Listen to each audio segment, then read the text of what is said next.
Buddy, put that thing back in its holster. We haven't gone anywhere. I don't understand. Check out the MichaelDukesShow.com for information on how to get access to the podcast. Welcome to the party, pal.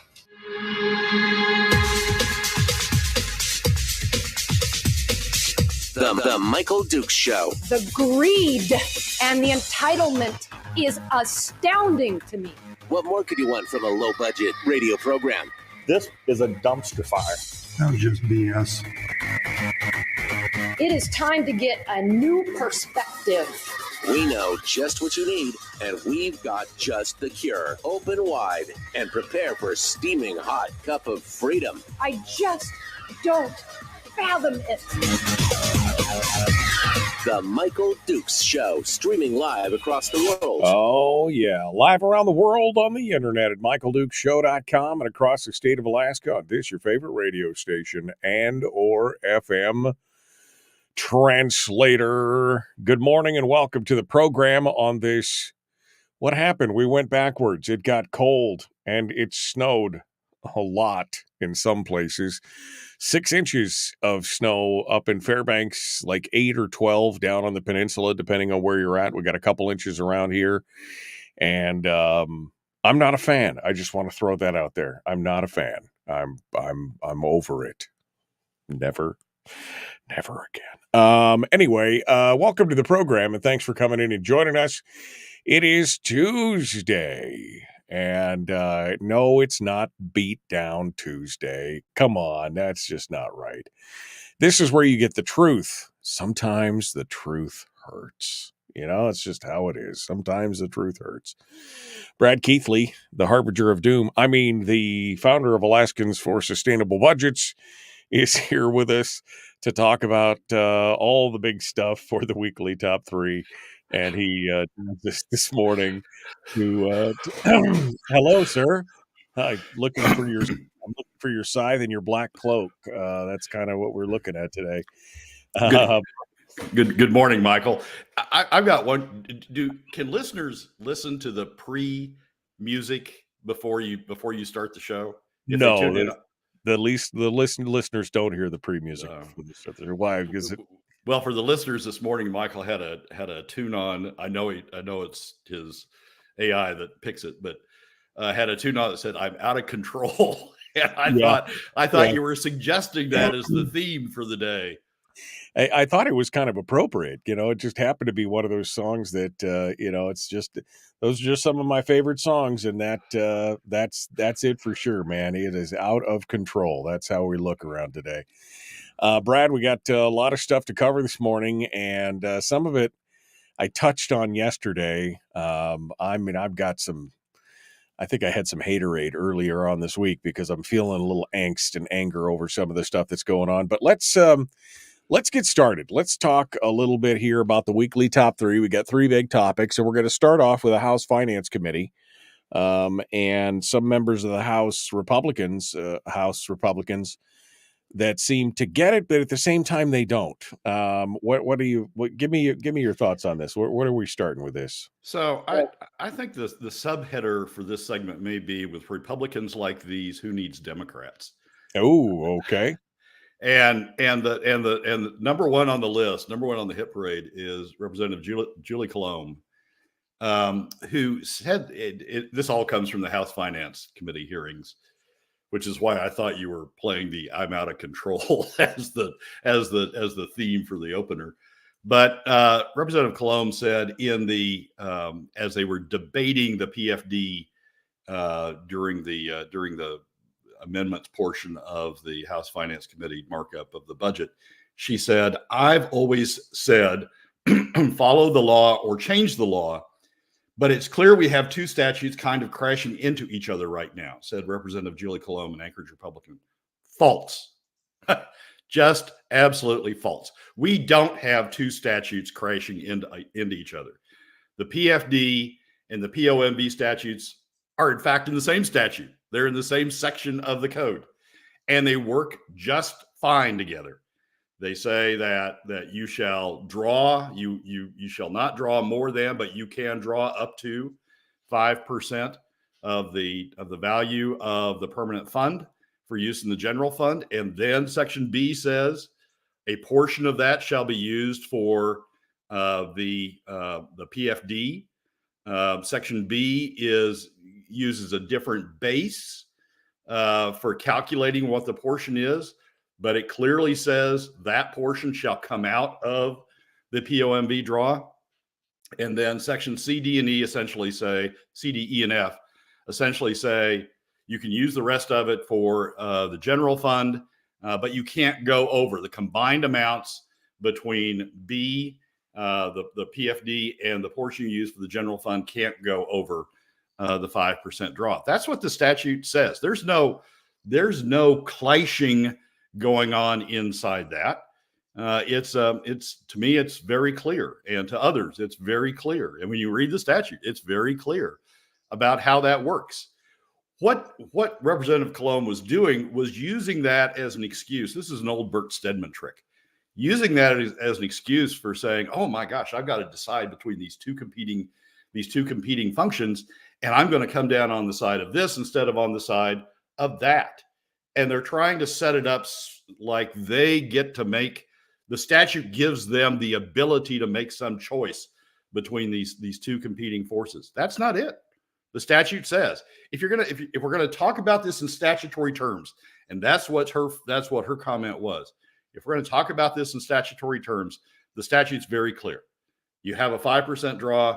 You take the PFD out of that, and the remainder can go for additional spending.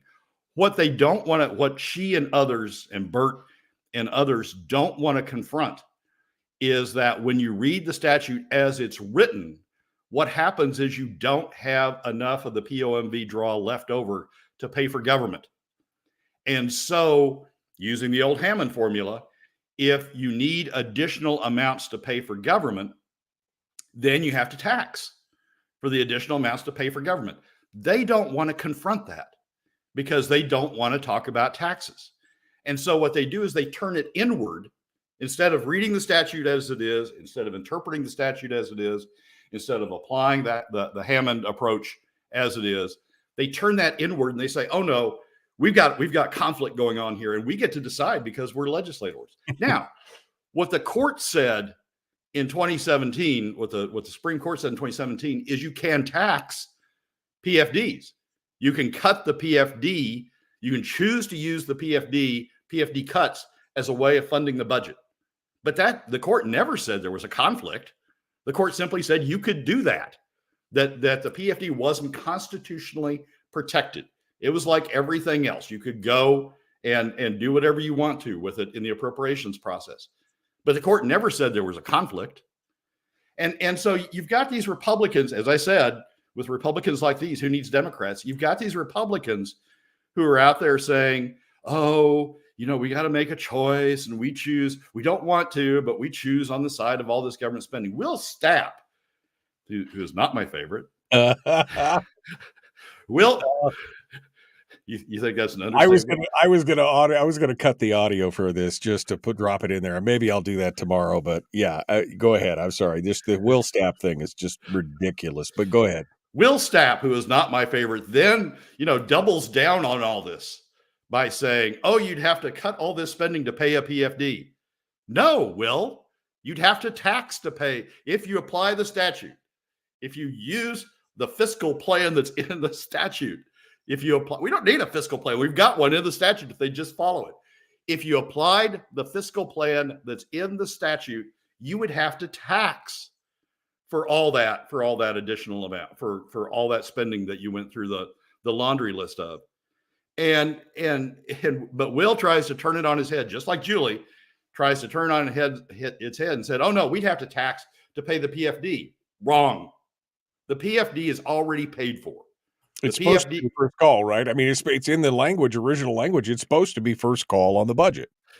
It is. It doesn't say first call, but it certainly sets it up that it is a call. And so the statute's already paid for the PFD. What you're wanting to do, Will, is get away from the responsibility of using the word tax. You're taxing the PFD. You're taxing middle and lower income Alaska families. to pay for that government spending, hugely disproportionately middle and lower income Alaska families. You're taxing to pay for that spending, but you just don't want to use that word. And so, like Julie, you ignore the statute. You say, "Oh my God, we got this conflict. We got to make a choice." And so I choose government spending because that's good, and I don't choose the PFD. And then Delana does not get out of this. Delana is the committee co-chair and responsible for the operating budget, right? She's the one that brought it forward. And she sets this up. The operating budget sets this whole debate up by going out and picking a bunch of different funding mechanisms, a bunch of different revenue mechanisms to fund the PFD. If she would have brought it to the committee as the statute applies and put the PFD as coming out of the permanent fund earnings reserve and saying, and now once we're coming out of the earnings, and now we're out of the POMV draw, and now we've only got so much POMV draw left. We need revenues to pay for the additional spending we're doing over and above what's left out of the POMV draw and traditional revenues. Then you set up the debate the way the statute intends, the way Hammond intended, and it's taxes or CBR draws or excess draws out of the earnings reserve against that spending, as opposed to the way Delana set it up, and the way they debated it, which is all those additional revenue sources against the PFD. And then we get into this debate about, what funding source are we going to use for the PFD? And Neil comes up with the tried and true trick that Lyman and Burt uses over in the Senate, of saying, we'll increase oil taxes, which is a dog whistle. All that is a political dog whistle to the oil and gas industry to, go pressure your legislators, go call them up, tell them no oil taxes, and do something else. And then they say, we'll go for a CBR draw. Oh no, we can't. We've drawn the CBR down too much. We can't do that. Or then we'll go for an excess earnings draw. Oh no, we promised we weren't going to go over 5.5% in the earnings draw. You set up the PFD against all of those other funding sources when you don't read the statute, when you don't apply the statute, when you don't apply the fiscal plans in place. And so with Republicans like these who won't read the statute, who make up stories about clashing statutes, who say, that it's the PFD against all this spending, or it's the PFD against all these other revenue sources, we'd have to excess draw, or we'd have to excess draw from the earnings reserve, or we'd have to draw down the CBR. When you set it up that way, the PFD is always at risk and likely always going to lose. When you set it up the way the statute reads, then you see what's really going on, which is that it's all this additional spending we've layered on over the years that we don't have revenue for. Right. And we've got to go get revenue for. Right. Well, it's because for years, the story has been, the state of Alaska has a revenue problem. It's never that we've had a spending problem. It's never that we've overspent and created new programs and created new dependencies and bolstered the welfare state and done all these things and paid for every secret pet project that every legislator has ever had. It's not about the spending. It's always been about the revenue. But for years, it was the spending. Now they've spent so much over so many years and created so much of dependency that the spending problem has become both a spending and a revenue problem. And now they're just making up stories about clashing statutes to justify the way they're dealing with it, to justify taxing the PFD, taxing middle and lower income Alaska families in order to pay for it. Seriously, this was confined at the beginning to Burt and Natasha over in the Senate, who made up this story, right? It's the leftover PFD. It's the PFD is just sort of the next savings account behind the CBR or the SBR. It was Burt and Natasha, but now it's not just Bryce and Neil that's making this up. We got Delana making this stuff up when she brings the operating budget with revenue sources for the PFD that are different from what the statute clearly provides. It's Julie Colomb, who was sold as a conservative, Julie Colomb, saying, oh, it's clashing statutes, doing her best Natasha interpretation. And we got Stapp out there who's saying, oh, it's the PFD against all this spending. And we certainly couldn't. I could find savings in the budget, but I guess I'm not going to be able to. And so it's the PFD against all this spending. But could he really? I mean, could he? His idea of savings is immediately to cut the most visible, high-paying profile programs. Let's just cut out all of Department of Corrections. And since we don't have any prisons anymore, let's cut out all the police. And since we don't have police and criminals anymore, let's just cut out the judiciary. And there's your $800 million. Hope you enjoy your PFD and your lawless society. I mean, that's, it is the most arrogant. It's a special kind of stupid is what it is. It's just, it's the most arrogant thing that I could possibly think of. Basically what they're saying is you plebeians want us to cut the government, but we just couldn't do that because look at where you'd be. You'd be in ruins and in anarchy if we cut the budget at all, which is just a false argument all the way around. But, hey, that's your lie. You tell it any way you want, essentially. Well, and Stapp's being hugely disingenuous. I mean, Stapp voted to override the governor's veto on the education bill. He voted to continue the big dollar spending toward education. I mean, Stapp is all sorts of screwed up. Yeah. But when it infects Julie Colomb, when it infects Delana Johnson, we're getting at people who claim to be rock-rib fiscal conservatives. And I will say that on this program, we have said that they are conflicting statutes, but only because the legislature has chosen to see it that way because they've continued to hold it up that way. We've said they are conflicting statutes. If you followed the law, #follow the damn law, then it would be a whole different argument. Like you said, then the discussion would be around, here's the PFD, here's where it comes from. Now, how do you pay for all this other government and who pays? That's what it comes down to. Brad, I'm sorry, you got hot and heavy there. We ran long. We're going to jump into it here in just a second. Don't go anywhere. The Michael Duke Show continues. Brad Keithley, our guest, the weekly top 3. Number 2 comes up right after this. Don't go anywhere. Back with more in just a moment.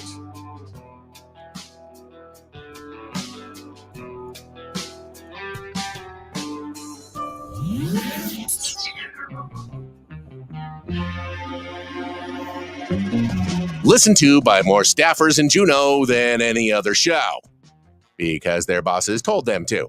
And after what they just heard, oh man, they're going to be pissed. You're a bad, bad man. The Michael Duke Show. Okay, Brad Keithley, Alaskans for Sustainable Budgets. You're right. And I didn't see the Julie Colomb comment as you did, because again, we've used the terminology that they are dueling or competing statutes, but simply because that's how the legislature has set it up in their argument to say, well, we've got, and you're right. If they laid it out and did it as intended, they would draw everything from the earnings reserve for the PFD and whatever's left over would be there for government, but then they don't have enough money. Then they would be forced to look for other buckets of money, or they'd look for other revenue measures, or something else would come in. But it's, you're 100% true in that regard. And that's exactly how Hammond set it up. I mean, Hammond said 50% for government, in essence, to subsidize taxes, 50% as the PFD. And if you need more for government, then you should tax. Hammond wanted an income tax, but at least you should tax for the additional amount you want for government. That's clearly the way Hammond set it up. And he said, look, by doing it that way, we will hold down spending because legislators will not want to use the word tax. They will not want to say they're voting for taxes to fund government. And the one trick, the key trick in here that's going on is when people use the term PFD cuts, and that doesn't immediately trigger in your brain taxes. I mean, Matt Berman has laid it out clearly. He said, PFD cuts are taxes. They are the most regressive tax ever proposed. But you can use the word, Will Stapp can use the word PFD cuts. Julie Colomb can use the word PFD cuts. Delana Johnson can use the word PFD cuts. And people don't immediately click over to think of that as taxes. And so they get away with it. But Hammond was right. If they'd have to use the word tax, if we applied the statute the way it was passed, the way it's set up, if we applied the statute the way that Hammond intended the program, all that laundry list that Will Stapp went through would have to be paid for by taxes. And my guess, and I think it's probably accurate, that Will Stapp would not vote for taxes to pay for a bunch of that stuff. He would find a way to cut the spending if he had to use the word tax to pay for it, the way the statute intends. But by changing the terminology and claiming there's this raging conflict going on, and claiming he's only siding, with things that are necessary, and opposing the PFD or favoring PFD cuts, by changing the terminology, he avoids having to say what he's doing, which is taxing Alaskans, taxing middle and lower income Alaskans to pay for that additional spending.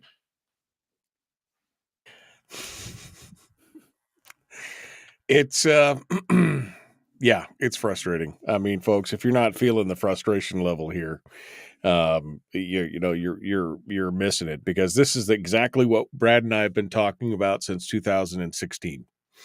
Is exactly this exact avenue of approach. We've talked about the cuts. We've talked about all the different things that needed to be done. And yet here we sit in the same boat. Can't possibly cut. I mean, if we're going to cut, then we'll do the whole ridiculousness of just shutting down all the Department of Corrections and public safety and the judicial, because that's the only way you guys would get your PFD. How greedy you are that you want society to collapse. That's the inference. The inference of his whole thing was how greedy you would be that you would want society to collapse to be able to get your PFD, all the while actually supporting a tax for a guy who's supposedly anti-tax. It's the same kind of thing. It's a tax on people.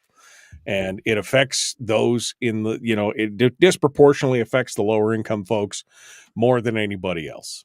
And now that all the legislatures in the top 20%, I guess they just don't feel that as much. And Michael, we say lower income folks, and people sort of go, "Oh yeah, but we take care of them other ways." The thing we need to focus on is middle income. That we're taxing middle income Alaska families more through PFD cuts than they would pay if we tax them more transparently, more directly. Yeah, it takes more money out, and they're feeling it more than anybody. Okay, we got to jump back into this. Here we go. The Michael Duke Show. Common sense, liberty-based, free-thinking radio. Like, share, subscribe, ring the bell, do all that stuff. Here we go. Let's get to it.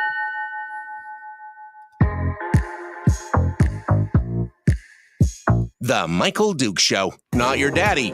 Wait, sorry. Not your daddy? Ooh, not your daddy's talk radio. Huh. Whew. I was scared for a second. Thought we were going down. Here's Michael Dukes and the show. Okay, Brad Keithley, the weekly top 3. We continue now. Governor Dunleavy apparently is now stopping, has quit asking, who pays. And I don't know. I read this article and it sounded pretty good, but the more that I thought about it, the more that I looked into it, it realized that really this is just an anthem for more government spend without any direct correlation on who ends up paying for it. And that's really, I think, what it's about. I mean, when you read the article to begin with, you're like, yeah, he's hitting all the good points. And then you go back and you look at it and you go, well, wait a minute. Ultimately, it's just more spend in the long run, with no real consequences and no real accountability and no real anything else. It's just more spend. Brad? Yeah, this continues under the theme with Republicans like these, who needs Democrats. We've repeatedly criticized Democrats and independents on the show, who legislators who have written columns saying we need to increase spending. We need to increase spending for K through 12. We need to increase spending for childcare. We need to increase spending for, this, that, and the other thing.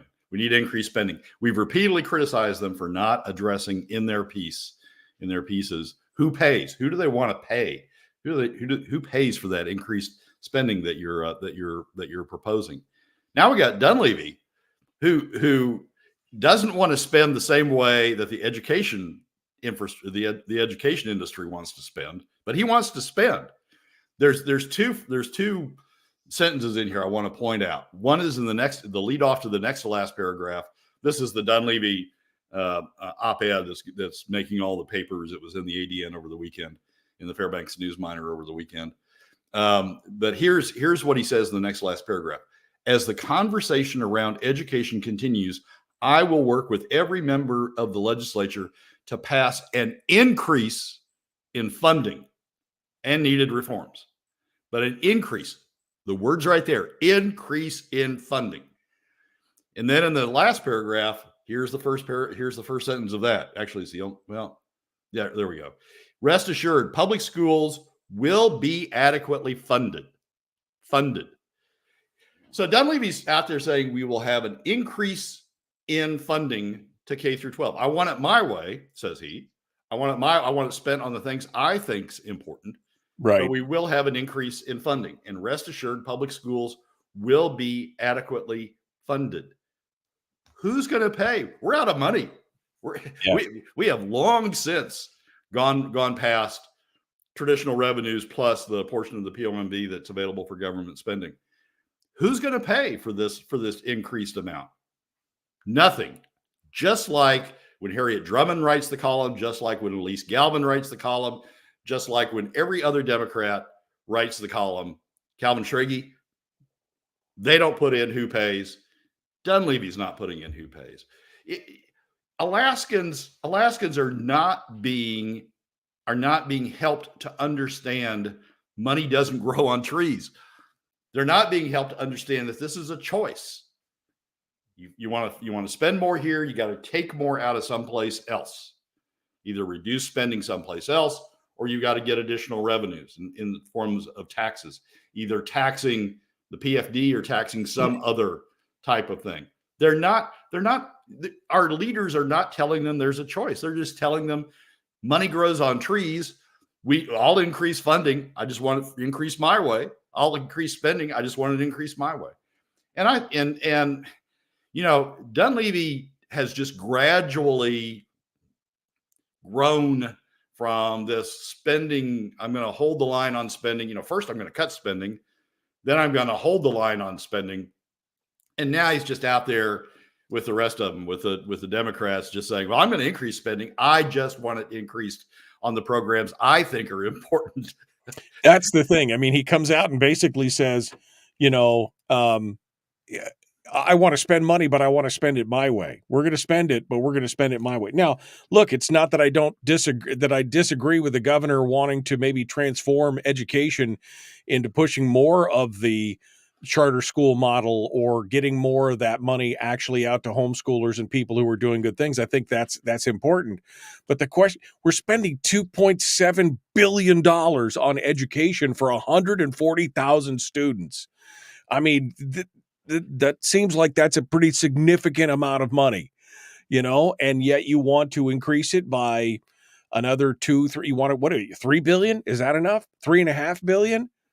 And remind me again, Brad, what does a 10-year forecast say on the amount of revenues that we have coming in, and what does it look like over the next 5 years of that 10-year forecast? Revenues are going down. I mean, deficits are going up. Deficits going up. The spending increases. It's baked in, $150 million a year increase automatically. If nothing else, if a bomb went off in the Capitol and they couldn't hold session for 2 years, it would still go up $150 million a year. And they want to add another $200-300 million on top of that.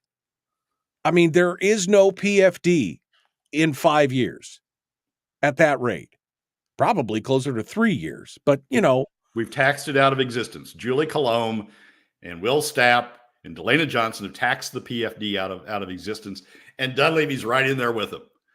I mean, Dunleavy, there's nothing in here about, and I'll hold the line on spending someplace else to make room for this, or I'll cut spending someplace else to make room for this. There's nothing about that. There's nothing about where the revenues are going to come from. There's nothing about where it's just, I'll spend more. Just trust me. I'll spend more. That's what you want. I'll spend more. Just spend it my way. And I swear we're going to end up this session where we talked about it at the beginning, where we're going to spend on increasing the BSA because that's what some want. And now we're going to spend more on Dunleavy's programs because the people who want to increase the BSA realize they need to increase spending to get Dunleavy to sign whatever bill they have. And we could end up at a $500 million. We could end up at $500 million of increase by the time you layer on those two programs on top of each other. So the governor's no longer, if he ever was, the governor's no longer a conservative. I mean, the governor's just joined in with Harriet Drummond, with Elise Galvin, and with all the others who are writing these op-eds about I want to increase spending. I want to increase it my way. But that's all they said. They said, I want to increase it my way.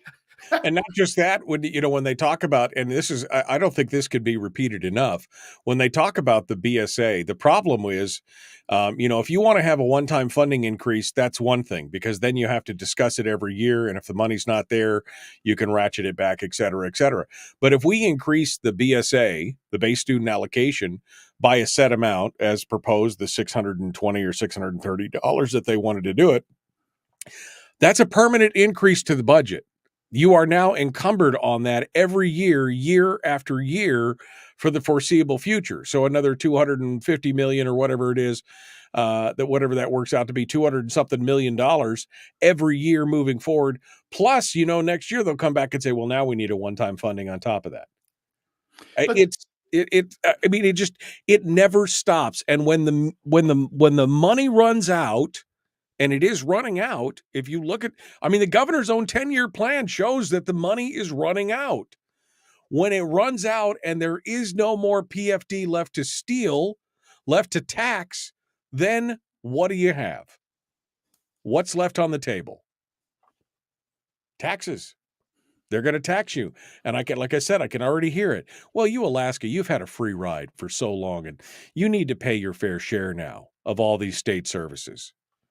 Now that we've bilked you out of the permanent fund, et cetera, et cetera. Go ahead. I'm sorry. Well, no. And the governor's right in there, Michael. These programs that he wants, I want to spend it my way. I want to spend it, but I want to spend it my way. These programs are permanent programs. The teacher bonus is sold as a 3-year program. If you believe that, I've got a bridge in Brooklyn that I'm willing to part with for the right amount of money. These programs that the governor's proposing are permanent programs also. There is no difference between what the governor's proposing and what Harriet Drummond and Elise Galvin and Calvin Schrage and all the others on that side. There's no difference except for what they want to spend it on. But they all want to spend. They just want to spend it their way. And none of them talk about how they're going to pay for it.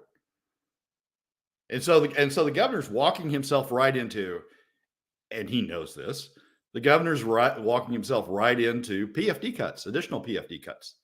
The governor who says, follow the law, which we could do, but the governor who says, follow the law is just walking himself right into deeper and deeper PFD cuts. And he's trying to be all things to all people. He produces budgets year after year with a full PFD or a mostly full PFD or a 50-50 PFD, knowing that that's never going to go anywhere, because then his later rhetoric goes right back to what you're saying. Well, we're going to increase the spend, knowing that there's not enough money to pay, based on his formulas and everything he's laid out, that there's going to be, a struggle to pay the PFD. And yet at the same time, he says he wants more government services. Where is the fiscal conservancy on that? Where is that? Where is it? It's just not there. It's not. I can't find it. It's like I've lifted up the couch cushions. I can't find it anywhere. It's not. At the beginning he was, and just now he's not. Now he is the same way as Harriet Drummond, as Elise Galvin, as Calvin Schrage. He's just, spend more. Just spend it my way. Spend it on the programs I think are important. I was in education, says the governor. I was in education all those years. I know how to spend this money. Let me spend it. And the education industry doesn't want to spend it that way, but I know how to spend it.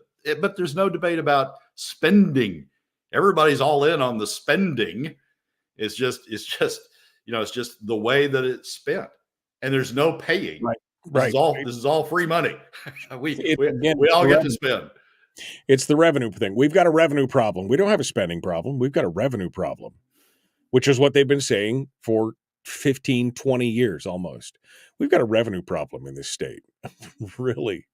You mean you've got a state government that can't live within its means? It continues to grow. Ben Carpenter adds in the chat room, he says, we've added 654 state positions and over 600 million in personnel services over the last 5 years. Willful ignorance can't be educated away. I mean, we've been in recession, pandemic, everything else, 654 positions. There you go. That does it right there. And Will Stapp can't find any place to come. No, can't do it. Can't do it. Can't do it. All right, we're going to continue. Brad Keithley, our guest, The Michael Duke Show. Common sense, liberty-based, free thinking radio. We'll be back with more right after this.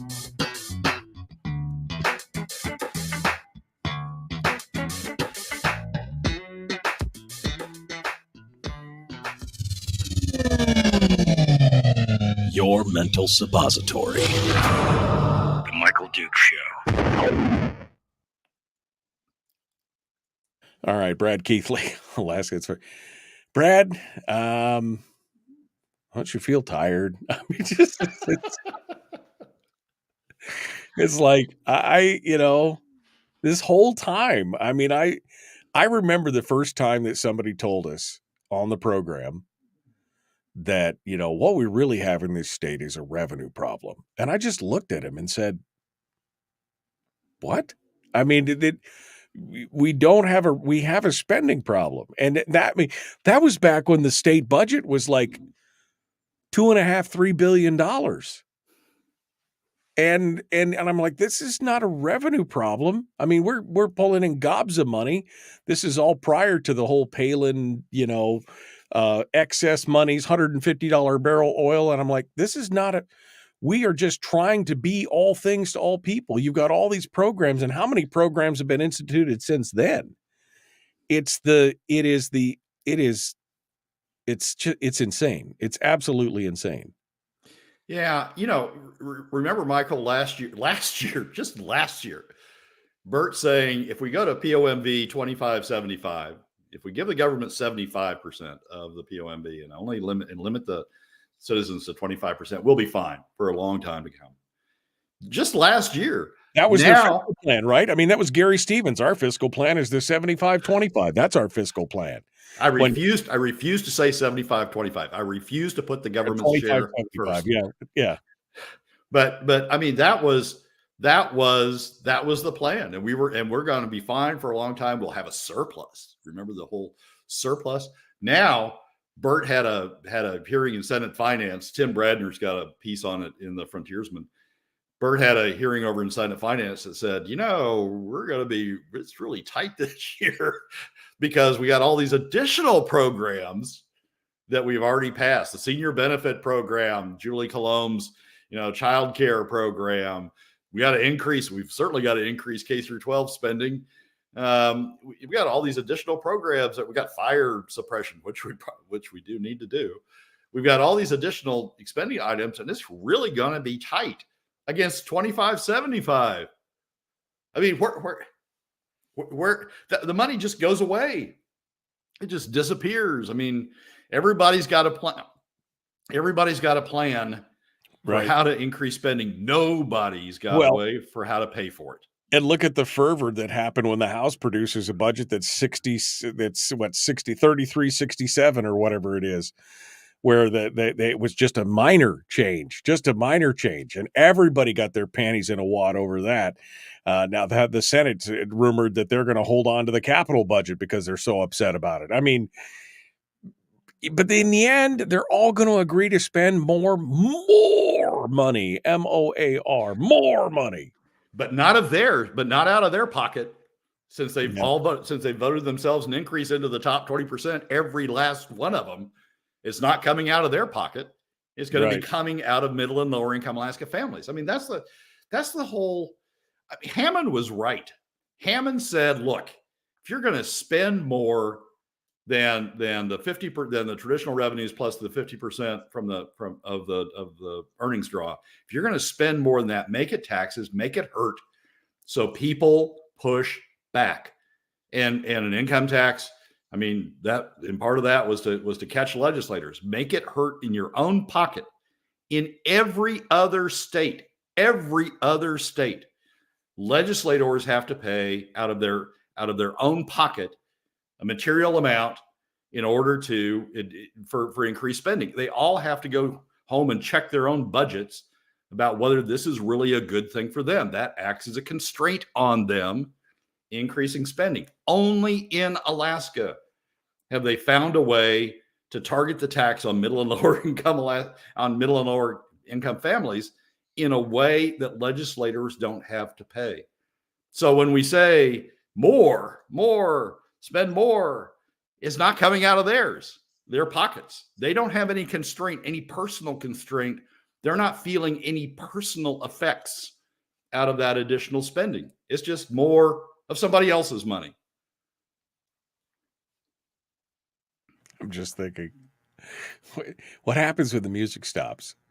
What happens when there is no more money and all those musical chairs are out there and I could see them shoving each other off the chair to get to that final chair to sit down to be the one that, and some of them are just going to leave. I mean, some of them are already planning on leaving. Some of them already spent half their time in the sunshine sunshine somewhere doing their thing, just waiting to pull the plug and get that juicy retirement out of the whole deal. It's and we've set it on automatic pilot by passing all of these programs, not one-time spending, by passing all of these programs. As you've said, we've set it on automatic pilot that it's going to push us right into that. It's going to push us right into that era, because there's been no constraint. There's been no personal responsibility that causes legislators to push back. Number 3 is the one I've been waiting for because I have some questions about this. Number 3 is to deal with Enstar and the Cook Inlet gas, and we're going to continue that. Brad Keithley, our guest, The Michael Duke Show. Here we go.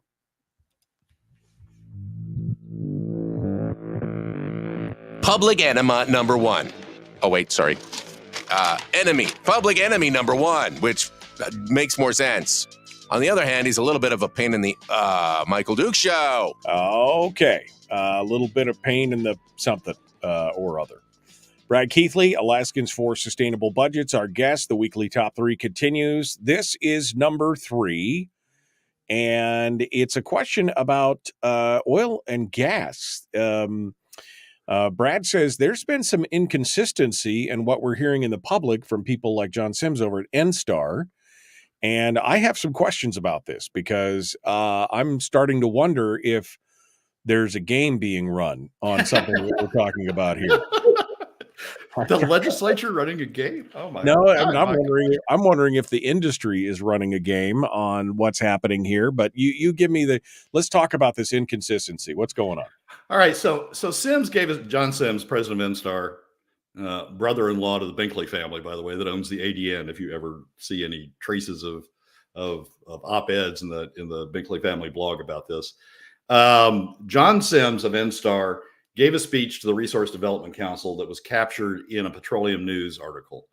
And the headline is Sims says, not price, but market size preventing more gas development.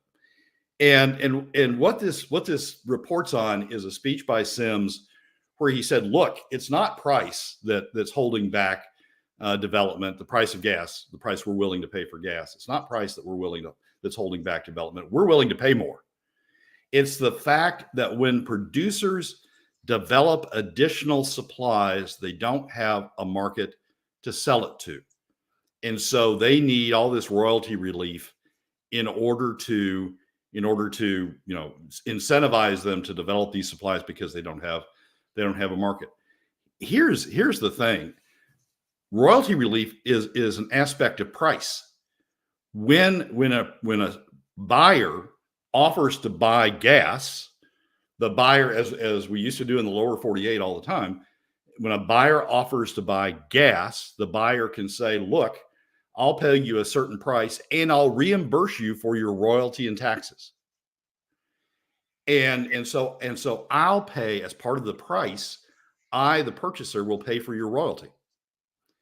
And if that's what's really holding back producers, because they'd have to pay royalty out of whatever Enstar is paying them. Enstar can overcome that easily by saying, I will pay you an additional factor to cover your royalty as part of the price. So there's an inconsistency going on here. If producers are saying, I need royalty relief in order to produce, SEMS could easily say, as part of the price, I'm willing to reimburse you your royalty, which is essentially royalty relief. SEMS, Enstar taking on royalty relief. I'm willing to reimburse you your royalty as part of the price. And if that's truly what the producers are concerned about, that should resolve the problem. It is a price problem. But the producers are saying, no. I need royalty regardless of the price. What SEMS is saying, the producers are saying is no. Regardless of whatever price you're trying to give me, I need royalty relief on top of that. I need an additional subsidy on top of that. Even John, if you're offering to pay me to reimburse me for my royalty as part of the price, I need royalty relief on top of that. So that's just, to an old oil and gas lawyer, that's just a fundamental inconsistency of what's going on in the market. What may be going on, you may have other questions, but what may be going on is SEMS isn't willing to pay that additional amount to cover their royalty. And so the producers are saying, well, if I can't get that additional amount from you, I need it from somebody else. I need the state to waive royalty. I need the state to subsidize me in order for me to produce. And so SEMS is, in that context, SEMS is being disingenuous because he's not offering to pay the price it would take. What the producers are saying, the price it would take to bring forth that additional development. So he's saying price is not the issue except for the price you're asking me, is essentially what he's saying. Yeah. There's something odd about this discussion, and there's something odd about Enstar's claim. Basically what I've thought all along is Enstar wants the state to subsidize them, but Enstar doesn't want to come out and say, I want the state to subsidize me. The producers are saying, look, it's going to take me, $12 or whatever, $13 to produce this stuff. You're not willing to pay me that. SEMS is saying, I'm not willing to pay you that. And the producers are saying, well, there's another way to get it.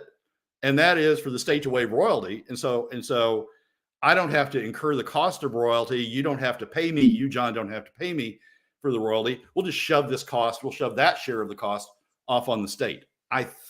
If I were going to guess, I'm going to guess that's what's going on. That Enstar is trying to get the state to subsidize the cost of gas to them, but they don't want to come out and say it that way. And so they've figured out a way of articulating it so that it sounds like it's the producers who need the, trigger the oil and gas industry, the dog whistle to the oil and gas industry. Make it sound like it's the producers who need the relief in order to provide the supply. But that's not, and promote crisis to do it, right? That's the thing. Never let a crisis go to waste. And this is the crisis point that they are focusing on and factoring in to try and get that. Am I reading that wrong? That's what you're saying? Yeah. Somebody. Physically, SEMS is running out of gas. The Cook Inlet's running down on gas. Depletion rates and all that sort of stuff. You're running down on gas. Physically, that's happening. But SEMS, the first sentence says, is there a lot of gas remaining in the Cook Inlet? Yes. Enstar President John SEMS told the Resource Development Council March 21st. Is there a lot of gas remaining in the Cook Inlet? Yes. Enstar John SEMS told the Resource Development Council. So yes, there's a lot of gas out there, but producers don't want to produce it. Producers don't want to go develop it and produce it. They want a higher price for it. And it could be, Michael, that the cost factors in the Cook Inlet are such that, and the finance factors in the Cook Inlet are such that they need a higher price in order to produce it. That's how the market works. You need a higher price as you get toward the end of an oil and gas product in order to elicit more oil and gas. Could be. But so if the gas is out there, the producers are willing to produce it if they get royalty relief, then all Stems has to do is say, great, I'll reimburse you royalty relief. But he's not saying what the price he's offered them is. Right. And I'm going to guess that somehow he's trying to skate by with a lower price and shift this burden, as I said, by getting the producers to say, I need the additional relief, shift this burden off to the state. Right, because the headline reads, not price, but market size is preventing more. So it's not the price, but again, he's not saying what price he's paying. Yeah, but and royalty relief isn't going to increase market size. If it's really market size, royalty relief isn't going to do that. It's not going to create additional consumers out there. It's not going to reopen the agrium fertilizer plant. It's not going to reopen the LNG export plant. It's not going to increase market size. So, saying that it's market size is the problem, but it's royalty relief is the solution is also inconsistent, because royalty relief will not increase market size. So it's something's going on in there. And if I were to speculate, having been in the industry 30 some odd years, having been in the Cook Inlet, for 10 years, if I were going to speculate, it's that they figured out that Sims doesn't want to pay the price. And it could be that the price he would have to pay is more than LNG, and they want to cover that. They want to keep the Cook Inlet production going. So they want to cover the fact that it's going to cost more than imported LNG.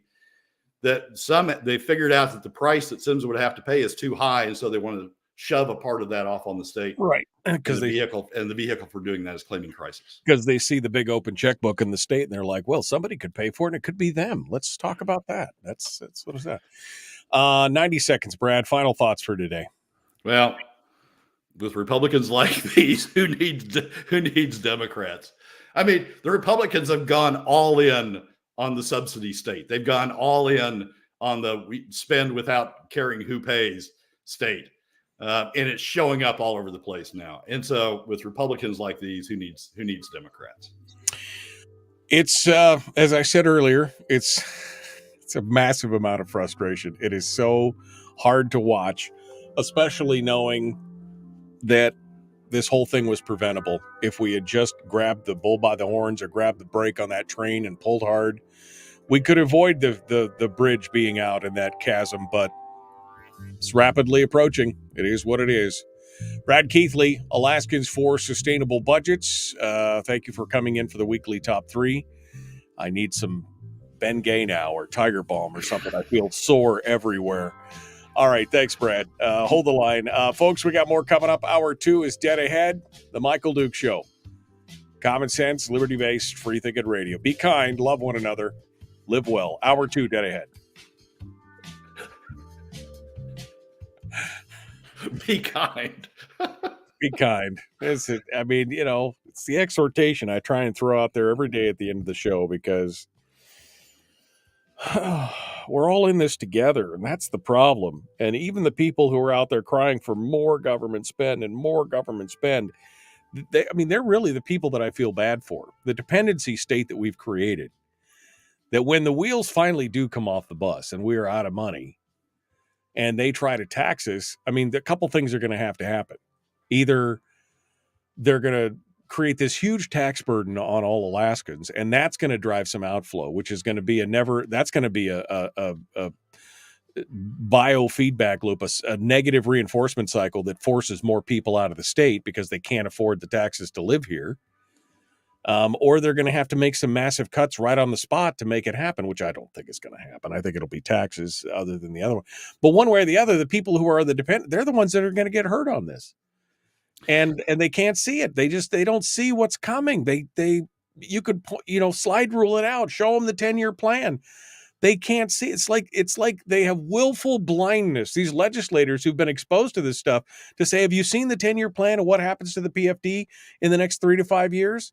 Well, yeah, but that'll never happen. We're too big to fail. It's going to hurt everybody. It's going to hurt them all. Michael, we're not in this all together. The top 20%, including now all the legislators, since they passed themselves the pay raise, they aren't in this. They see this as their benevolent, leaders that are deciding what's just and what's not just. But they don't have to pay a share of the costs. Julie Cologne. Oh, we got these conflicting statutes. Notwithstanding the fact they're all in one statute. But we've got these conflicting statutes, and I have to decide. It really hurts me, but I have to decide that we're gonna cut the PFD so we can increase this spending. Does that hurt her at her $250,000, $300,000 income? No. Does that hurt Elise Galvin at her $500,000 income? No. Does that hurt Will Stapp at his $150,000, $200,000 income? No. We're not in this together. That's the problem.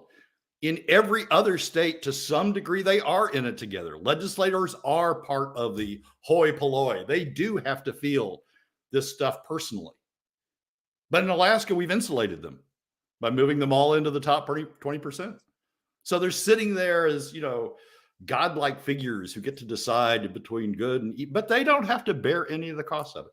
I mean, another thing about this whole Cook Inlet deal that bothers me is who's going to bear the brunt if we end up subsidizing the producers by buying them kit and bringing it in, or by giving them loans, low-cost loans, or by royalty relief. If we end up subsidizing the producers in order to subsidize John Sims, who's going to bear the cost of that? It's not going to be legislators. It's going to be middle and lower income Alaska families through additional PFD cuts. If revenue doesn't come in, if we don't have revenue from additional production from the Cook Inlet because we've given them royalty relief, where's that revenue going to be made up from? PFD cuts. It's going to come from middle and lower income Alaska families. So we're not all in this together. If we were, I think the results would be different. But we're sitting here, we've created a system unlike any other system in the United States. We created a system where the legislators are immune from the consequences of their actions.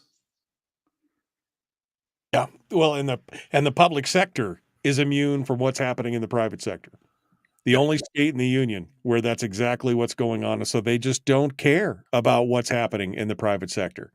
As long as the industries that serve government are still there and bolstered up fine, they're happy with everything else. It doesn't matter if it's nothing but fast food restaurants and service companies. They're happy with that. That makes it. Doesn't matter what the quality of life is or the living is or what the cost is to everybody else. They're fine with it. And again, the people who I feel bad for are the people who have become dependency, some of the loudest voices for all that government spend, because they're the ones that are going to get hurt in the end. Because the rest of us will either leave the state or, it's I could just see it. If you drop an additional, if you've taken the entire PFD and increased the spending and built all these multipliers and these modifiers into the system where it just ratchets up every year, eventually you will drive everybody out of the state that doesn't work for government at one level or another. That's what's going to happen. And then the people who are dependent are the ones that are going to be the most hurt in that regard. Yep. And it's frustrating. It's insane. It's insanity is what it is. But it's across the board. I mean, this Cook Inlet deal is just another example of it. It's just another John Sims. I don't want to pay. I don't want to reimburse your royalty. So go complain to the government about that royalty, and make up some story like you don't have enough market. But if the government will pay my royalty, then I don't really care about market, right? It's like just make up a story and claim a crisis, and you go get that money out of the government because you oil and gas, your lobbyists have a hell of a lot better influence than my lobbyists. Right. Well, again, it's the government picking winners and losers, and they always do a crappy job. They just always do a crappy job at it, and that's what we're seeing right now. And the people with the loudest megaphones, in this case, John Sims and the oil lobby, and some of these other things. In this instance of the Cook Inlet stuff, they're the ones that got the megaphone and the friends in high places and the family members running the local media. So what are you going to do? That's, what are you going to do? All right, Brad, I got to go, man. Thank you so much. As always, it's good to talk with you. We will see you next week. Michael, thanks for having me. All right, folks, out of time, got to go. The Michael Duke Show, Common Sense Radio. Hour 2 is right now.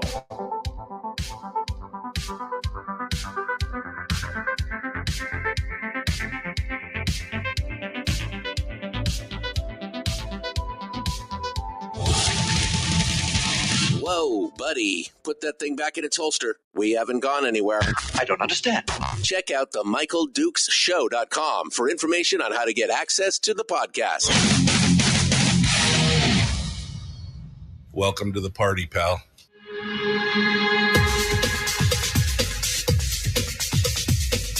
The Michael Dukes Show. The greed and the entitlement is astounding to me. What more could you want from a low-budget radio program? This is a dumpster fire. Sounds just BS. It is time to get a new perspective. We know just what you need, and we've got just the cure. Open wide and prepare for a steaming hot cup of freedom. I just don't fathom it. The Michael Dukes Show. Streaming live across the world. Live around the world on the interwebs at michaeldukeshow.com and across the state of Alaska on this, your favorite radio station and or FM translator. Hello and good morning. Welcome to Hour 2 of the big radio broadcast. We just finished up with Brad Keithley from Alaskans for Sustainable Budgets talking about the weekly top 3. And I will repeat what I just said to Brad during the top of the hour and use that as a springboard for this segment.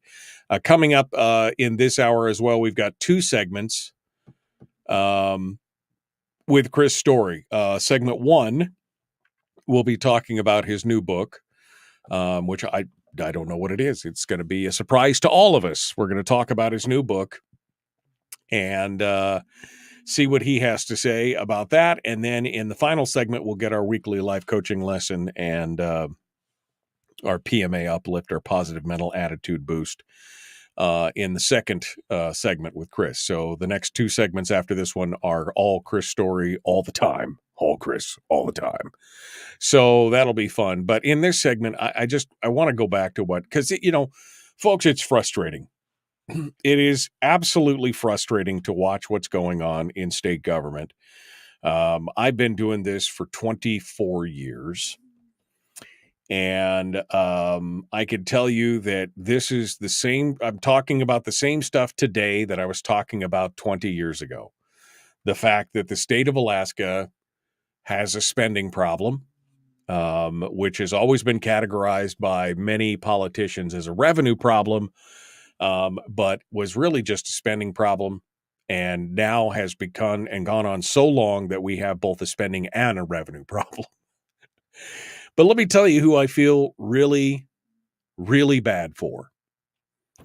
Because we have created this dependency state, because we have created this state where at every level, both on the social welfare net side, on the quote unquote left side of the aisle, with people who are dependent on the social network and the welfare state, and on the right, the crony capitalists out there. And I know Harold said something about you should become a crony capitalist and put your talent towards government spending.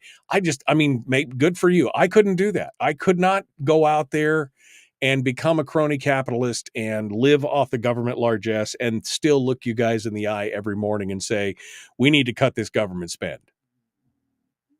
I mean, I wish I could, because I probably could have made a gazillion dollars over the last 20 years if I had just done that. If I just engaged some kind of industry or something that, probably my life would have been better in many ways. But I just couldn't look people in the eye and say, well, we need to cut government spending while I'm over here sucking on the government teat hard as I can. It's just not me. But here's who I feel bad for on both sides of the aisle. I feel bad for the people who have become dependent on the state, more so on the social welfare side than I do on the crony capitalist side, because eventually the music has got to stop. Now we're seeing this now play out and writ large On the federal level, we were talking yesterday with Nick Begich about that, but we're having the same problem here in the state of Alaska. All these voices saying, please pay for my program, please pay for this, please pay for that. And that's all well and good until the money dries up. And we're rapidly coming to that part where the money, it's 75-25, 25-75, whichever way you like to see it. But it will be 20-80, and then it'll be 15-85, and then it'll be 10-90, and then it'll be 5-95, and then it will be 100% of that money going to government because, well, we couldn't possibly have taxes, so we'll just take your PFD as a tax. And when that money is gone, then they're going to only have one out available because they can't control their spending. There's only one out available, and that is to go to the people and create some form of tax, some revenue measure that generates revenue from the people. And I would say probably a sales tax wouldn't generate enough to even worry about at that point. So it will have to be some form of income tax, personal income tax in the state of Alaska.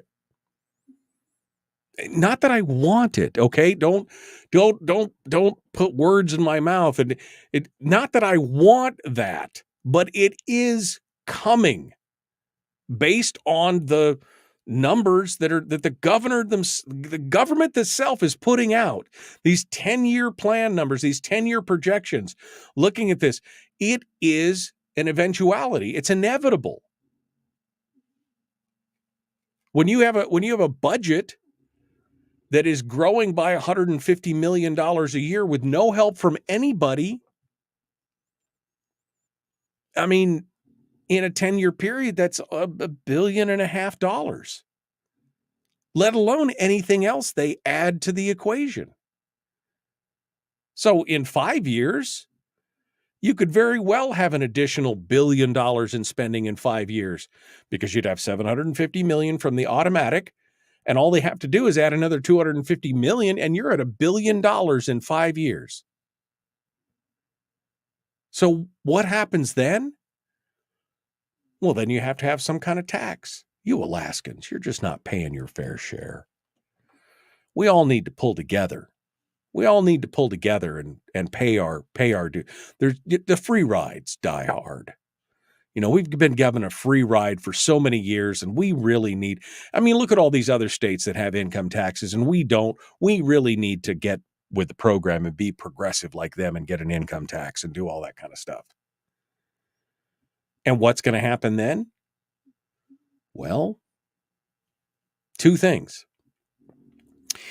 Either we're all going to have a come to Jesus meeting and have that moment of realizing that we've got to do something, and we're going to cut the size and scope of government to live within our means. Now, what's the likelihood of that happening? Well, I could be struck by lightning and win the lotto at the same time. That might be probably up there in that kind of range.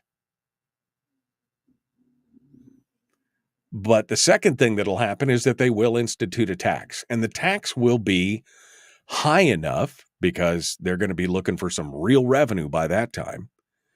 It will be high enough or ratchet up over the course of a handful of years where it will start driving people out of the state, which in turn would increase the burden on those that remain, which in turn would create more pressure to drive more people out of the state, which in turn would ratchet up that. You see what I'm saying? It's a negative feedback loop.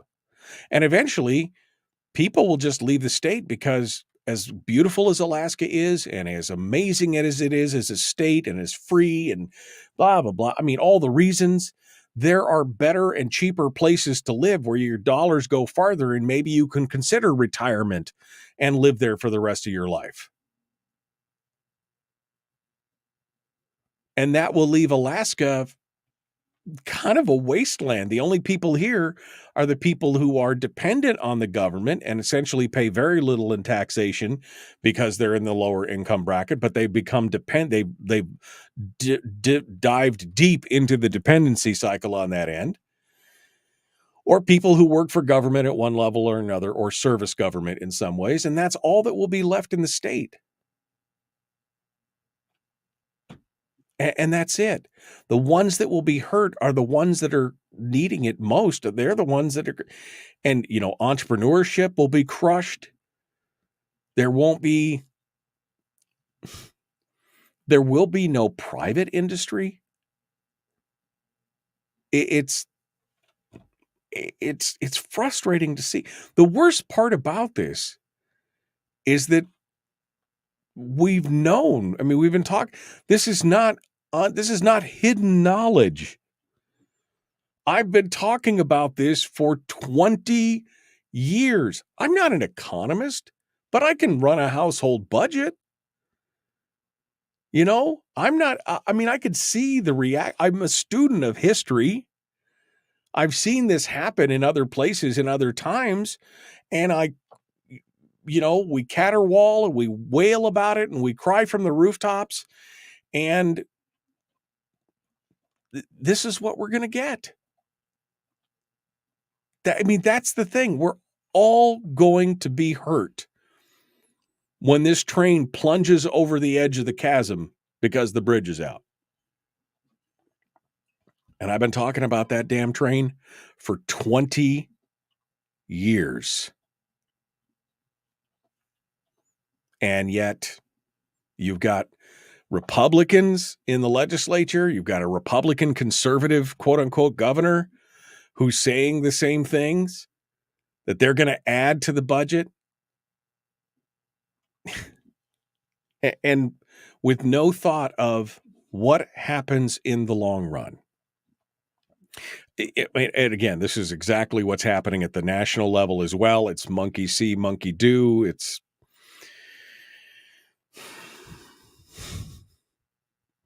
maybe Harold's right. Maybe I should start some kind of consulting business or something to just glom on to all that government money and get it while the getting's good. Maybe I should just, do that. My dad, when I was 18 or 19, I remember my dad said, you should go get a job with the state or the federal government because, golden parachute and retirement and all that. And I just thought, even at that point, I was already a libertarian, okay? And I was just like, I couldn't do that. But maybe I should have just sucked it up and done it. Living off the enemy supply line, right? The bottom line is, this cannot continue forever. It can't continue. Mathematically, it will not work.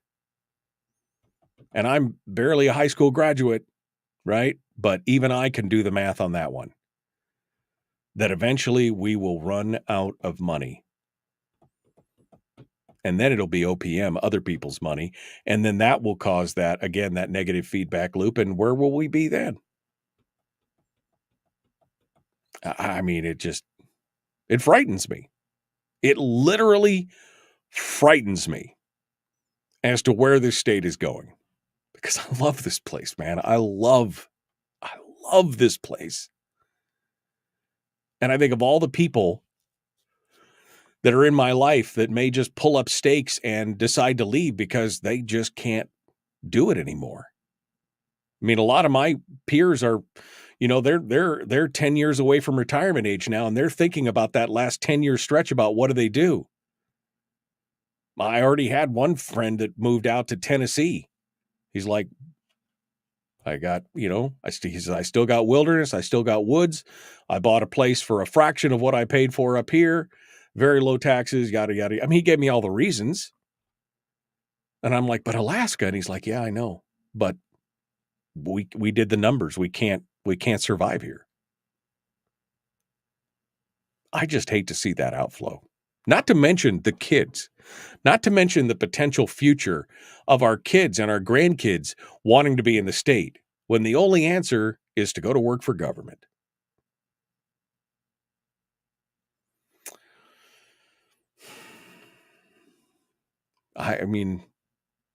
That's what I fear. That's what I'm worried about. And that's who I'm afraid of, is all those people. That's who I'm afraid for, is all those people who have become dependency, because they're the ones that are really going to get hurt when it's all said and done. The lucky ones will be the ones that can move out. The ones who have become so dependent, well, they're going to be stuck in more dependency. It's hurting. How many of you out there are close to retirement age right now and trying to run the numbers and do the math and decide if you can stay based on, 60% of what you're making right now, even if you own your home and everything else? How many of you are doing that? How many are trying to decide if there's a plan B somewhere else? That's a good question. All right, we're back with more. The Michael Duke Show, Common Sense Radio.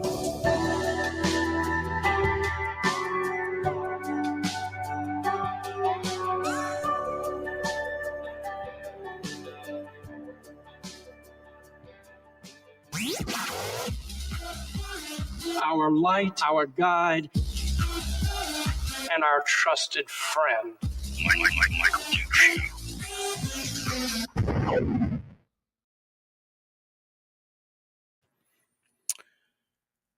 So Dodie says I'm right. Is my dad here today? I don't know. I haven't seen Dad. I didn't see him say good morning this morning. Maybe he's sleeping in. Brian says, yep. He says, I'll be honest, it's weighing heavy. Faith says, we have 2 years and then we have to move. We can't live here. When I said, who's thinking about these things? Brian says, me. Herder says, I'm in that club. Yeah. Rob says, living off the enemy supply lines only works when the enemy can easily replenish their supplies, especially from yours. That's true. I had one buddy that, he was all about that. I had one friend that was, because I'd be like, he's like, yeah. He goes, I'm getting everything I can. He goes, I'm because it's all going to go kablooey anyway. I might as well get some of mine back from all the work I put into it. I might as well get some of that back. Oh, my dad's here. He says, he's there. Good morning, Dad. Love you. Sometimes I wish, Dad, if I had asked you that, when you gave me that advice, if I could have just knuckled down and, well, maybe there probably would not be a Michael Duke Show at that point. So maybe that's a whole different thing. But Herder says South Dakota. He's looking at South Dakota. I have friends that looked at Tennessee. I've had people who've looked at Texas, South Dakota, parts of Idaho, Western Idaho. There's all kinds of, there's places out there that are Alaska-esque in some ways, that have a lower cost of living and at moderate taxes or whatever. But yeah, I know. I've had a lot of friends who've moved out over the last 5 years, or are considering it. We've had conversations about it. It's troubling. It's troubling to say the least.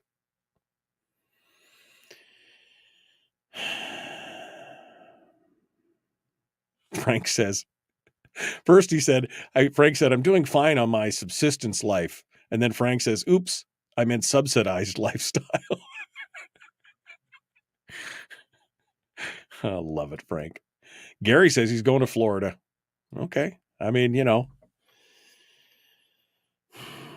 It's a thing. I just don't know. I don't ever want to leave Alaska. But I know people who've had to make that choice, and it's not great. All right, let's see if we can get this phone thing to work here. We'll get Chris Story on the horn. Hey, look at that. Can you leave Alaska, Michael? I could, but I don't know if, I might actually dry up and blow away if I leave Alaska. There's something here. Yeah, I just meant from the standpoint of, will Canada let you through? Canada will probably not let me through. I'd have to fly. So it's, it's one of those things. I'm on some kind of watch list over there. So make sure it's Boeing or you ain't going. Yeah. Well, somebody was going in the bathroom to make those things go on. All right.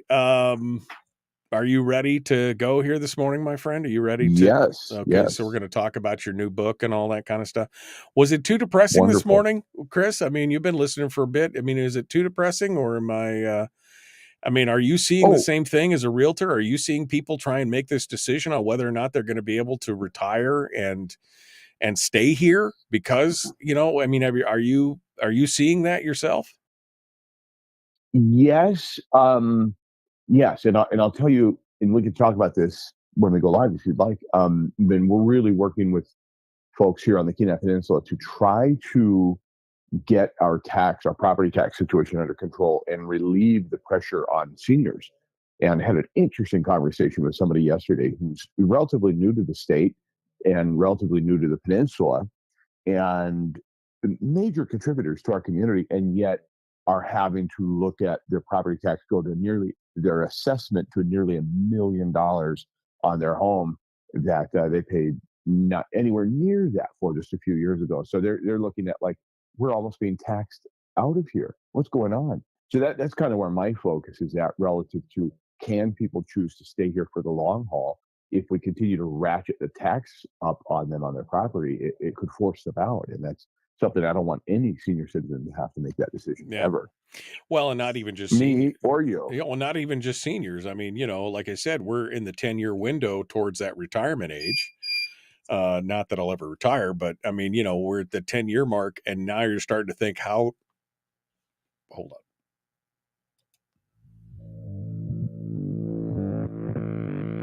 Public enema number one. Oh, wait, sorry. Public enemy number one, which makes more sense. On the other hand, he's a little bit of a pain in the Michael Duke Show. Yeah, I forgot to turn the number down there, so we almost jumped right into it. Good morning and welcome back. The Michael Duke Show. Hour 2 of the big radio program. Chris Story normally comes on in the final segment of Hour 2 on Tuesdays to give us his life coaching lesson, his positive mental attitude boost, which we're going to get in the final segment, but we've invited him on early to talk about his newest book, which I don't even know what's going on with it. So let's find out. Chris Story joins us from Homer, and we say good morning, my friend. How are you this morning? What's going on? How's life treating you in the big city down there of Homer?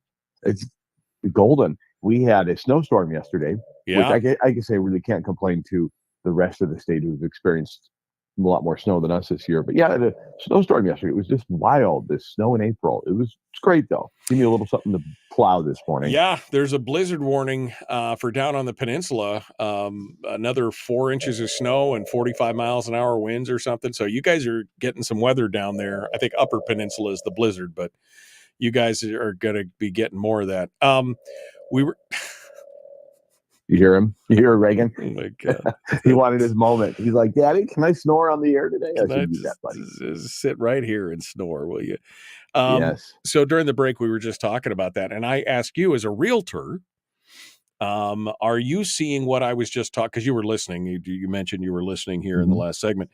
Are you hearing from people that are trying to make that decision? They're in that, 5-10 year window of getting close to retirement. And now they're trying to decide if they're going to stay in the state of Alaska or not because they don't want to stay, but because they just can't afford to stay?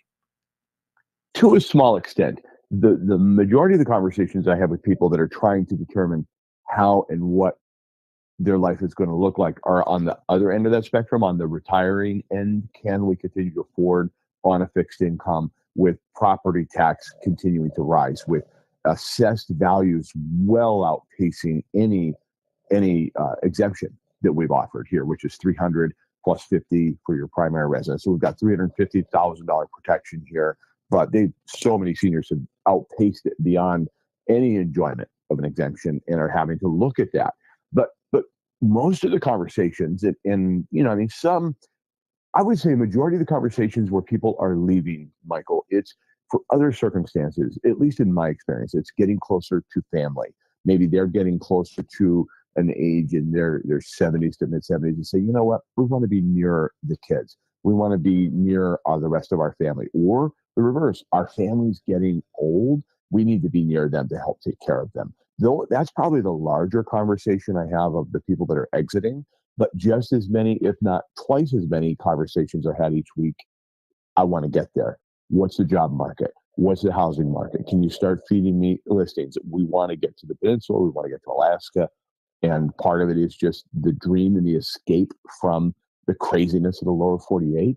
And Alaska's on people's bucket list still. So I'm having all of those conversations. But I'd say a minority of those conversations are, I can't afford to live here. I have to leave.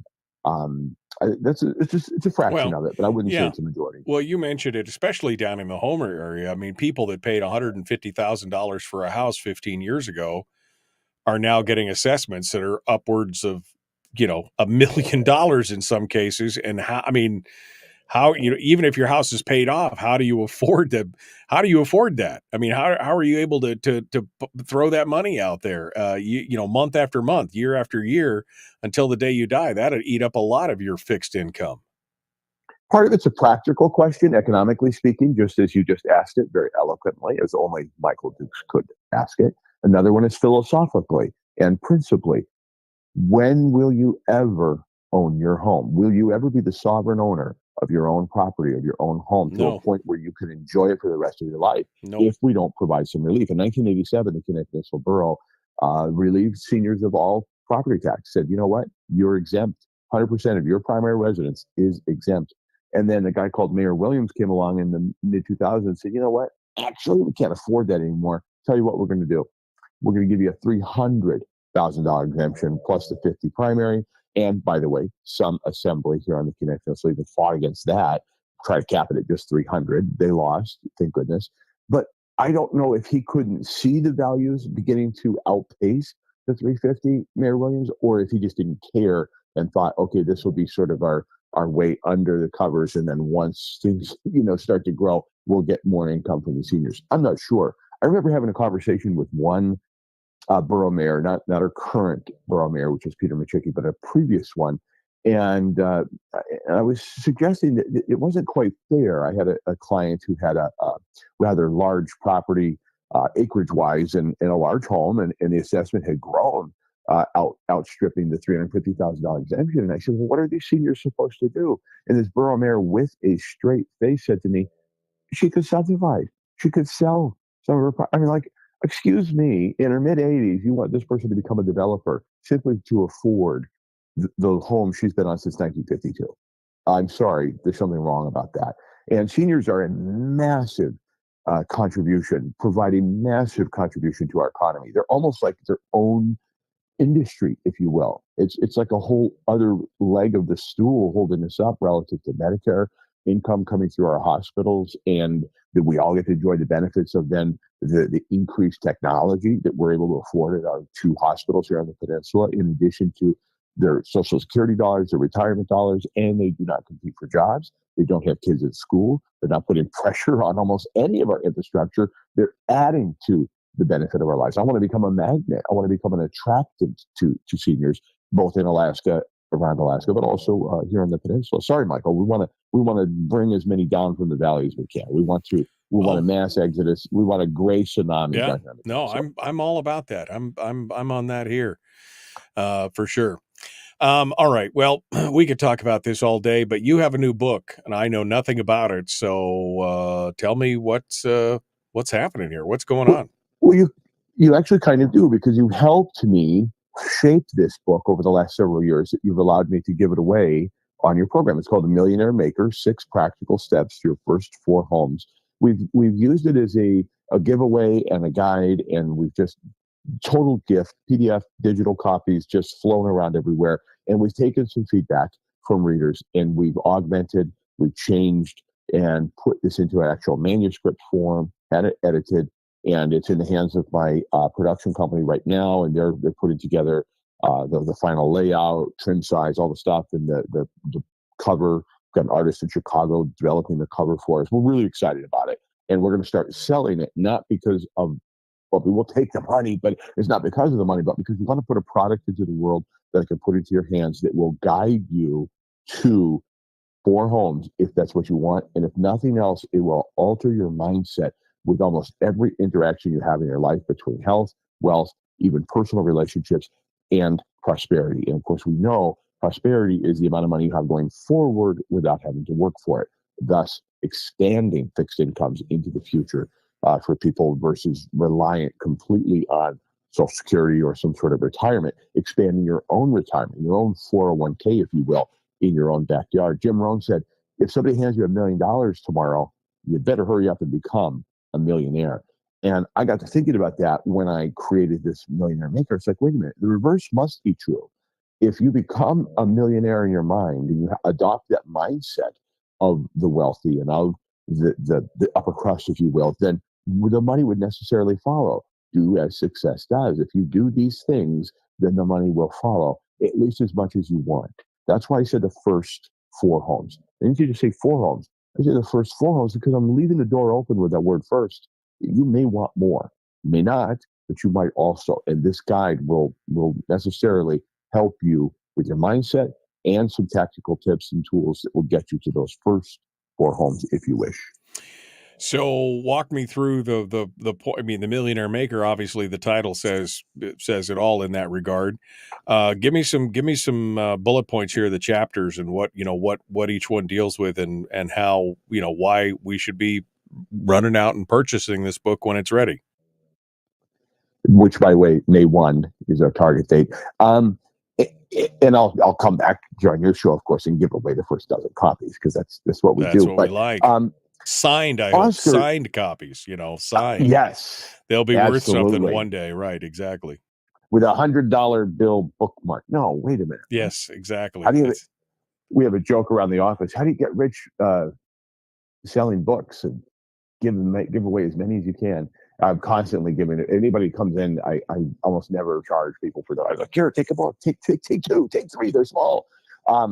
Okay, so Oscar Hochul was a gentleman that I met, and I'm kind of using this as a story to answer your question in just a minute about the actual steps. But Oscar's story is so inspirational. It's so pivotal in how we think and how it's almost never too late. Oscar, I met when he was 89 years old, and he had a 16-unit apartment building here and a triplex. So I managed 19 units for him. And as we got to know him, it was clear that he wasn't slowing down at 89. I said to him at some point, I said, well, Oscar, don't you ever want to just retire and not work so much? And he said, Chris, the one thing I fear in life is that I'll die before I complete everything I want to do. And he was still building. He had over 1,600 apartment units when I met him, commercial properties, motels. He owned a restaurant. He lived in a penthouse in a beautiful building he built in downtown Tacoma. And he just didn't want to stop. But he started at age 55. And he had worked in a shipyard up to that point. And so by 55, he decided, okay, I need to pivot. I want to do something different with my life, and just started in real estate and started building his empire. And so that kind of inspiration is what is behind the Millionaire Maker, that it's never too late for health, wealth, or prosperity for you to begin, but it all does start with your mindset. So the first and the most obvious step is to simply decide. And it's not just so simple as to say, oh, I want this. You still have to know how, which the rest of the steps inform the how. One of them is also visualization, which might seem a little bit odd when you think about a practical real estate book or a guide to become a real estate investor. But it's my belief and my firm experience that visualization works, and it actually is a huge part of investing and building anything you want. You have to be able to see it before you can build it. And it's this idea of you can see it in your mind, you can hold it in your hand, to quote Steve Harvey. It's just absolutely true. You have to be able to visualize what you want, how you're going to go about getting it, but also imagine how you'll feel at that point in time. That informs how you feel today. And once you start to adopt the mindset of somebody who does own a multiple of properties, is a landlord, is somebody, an investor, then you'll begin to act that way. And then the other tips will, and goals and steps will just follow along until you can't help but win. And I don't promise anything quickly. This is not get rich quick. In fact, we always talk about the Backyard Millionaire or this Millionaire Maker is a guide to get rich slowly, which is a bit ironic, but it's true. Real estate is a slow process. Buy, hold equals gold. Yeah, you gotta create a new category at the bookstore. It's not the get rich quick section; it's the get rich slowly section. And Chris's book is the only Slowly and one in the surely. thing right there, right? The Millionaire Maker, again, a May 1st launch on this. I'm assuming they'll be able to find it at your website at ilovehomeralaska.com. Yes, we have a little bookstore there, /books. It's all Right. going to be available there. And it should be it'd be interesting. I'm looking forward to it. Are you going to read this one? Are you going to narrate this one for the audio version or what? Oh, they suggest. I know that some people suggest that for nonfiction, but you do such an amazing job. I hope to be talking to you. You could just, you and me, we're like one person. We're like one person, only different. All right. Okay. Chris Story, The Millionaire Maker. It's going to be coming out onto shelves everywhere on May the 1st. You can find it at ilovehomeralaska.com. I'm looking forward to it. I actually have a copy of the small version of it. And so I'm assuming you've expanded it and created it and made it more in depth and everything else. Yeah, we've altered it a little bit. It's going to be a small guide, and we kind of hope that it's one of those. I don't know if you've ever read anything by Price Pritchett, but I've got most of his books, and they're all very slim, thin guides that I read and reread and reread, and I hand out like candy. And I'm hoping that's what this will be. Okay. All right. Well, good. Well, I'm happy to hear you're always moving forward and looking for. I thought you were going to tell me that the next Watchmen book was already ready for that. I'm writing that, and really, I've got Jacob stuck in a cabin out in the woods, and I'm trying to figure out how to get him out of there. But anyway, it's a great. That one's called Manhunt, and I'm really enjoying the writing of that. Okay, good. Well, I can't wait to hear more about that one as well. Chris Story is our guest, along with Reagan, who you hear in the background. We're going to continue here in just a moment. One final segment. Our PMA segment, our positive mental attitude, our life coaching. Boy, do we need it after today. I feel like it was the beatdown today. Let's continue on.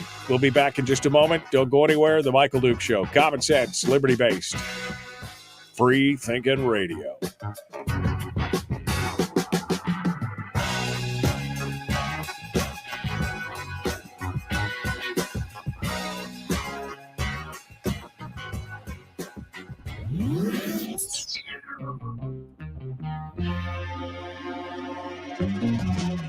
Running on 100% pure beard power. Oh, also some coffee.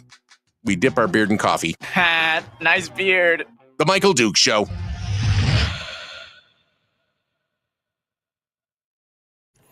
Okay, we're in the break with Chris Story, and we are continuing ahead here. Look at this. Stuck in a cabin, huh? Stuck in a cabin. Well, you could MacGuffin the hell out of that and just make sure there was a snow machine under a tarp in the back, or a four-wheeler or something. Made it out on foot. I'm looking forward to it to see what it is. Yeah. I just looked down. Mike says I pay 5 times more in taxes each year than what the property costs to buy. That's, I mean. That's a problem, man. That's a problem. These properties that have been paid for years. I'm thinking about some of my relations who've got properties that have been paid for since 1947, and yet they're paying tens of thousands of dollars a year in property taxes on them simply for the pleasure of owning them because reasons. The borough, they just said, well, we need that money. So you can afford it, I'm sure.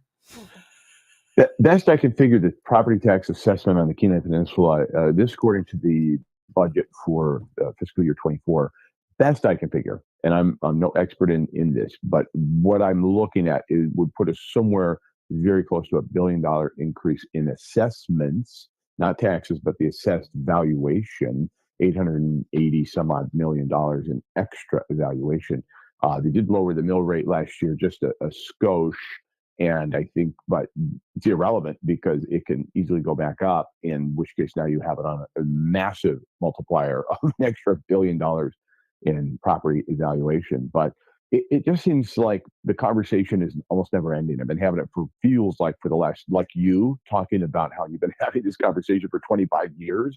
I, for 22 years, have been doing battle with the evaluation methodology, the process with which they're using these multipliers, or, almost arbitrary, dare I say, capricious methodologies such as, oh, you've got a view. Well, this year we've decided to put in a little view tax in the hopper, and every view property went up by an almost equal amount. This is going back a number of years ago. Same thing with natural gas here on the southern tip of the peninsula, when we paid for and built out our own infrastructure to even enjoy some sort of a moderately affordable heat source. We got a $30,000 increase in every single property, whether you hooked up to gas or not.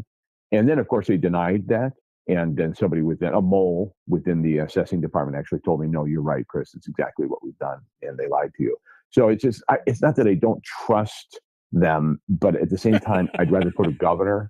I'd rather put a governor on the throttle. Like, you can only, no matter how hard you press on the gas, folks, you're only going to go 5 miles an hour. I used to work on the ramp at UPS, and we had these little tugs that we'd haul around with like you see the luggage getting hauled around. Those are called tugs, the little tugs out on the ramp. And no matter, you could floor it, and you were not going over 5 miles an hour, period. And that's what I would like to put in place here for the assessing department around the Kenai Peninsula. Anyway, it might be, hey, if we can legalize marijuana, we can put ranked choice voting in place. We could do a lot of things via referendum. Well, let's do something positive for once with a referendum, and actually put some sort of governor on how the rate of rise and how much property assessments can increase in any given year, and also maybe do an increase in senior exemption statewide, such that maybe, who knows what, imagine if we could do a referendum where there's 100% exempt for all seniors over 65 for their primary residence, not their shopping mall, not their apartment buildings and investment properties, just their home. That would be a great place to live. It's not that I don't trust them. It's just that I don't trust them. Yeah. I think you hit the nail on the head, though, earlier about, do you ever really own your property? I mean, that's the thing. You don't, unless you're in an unincorporated area in the state, you'll never own your property ever.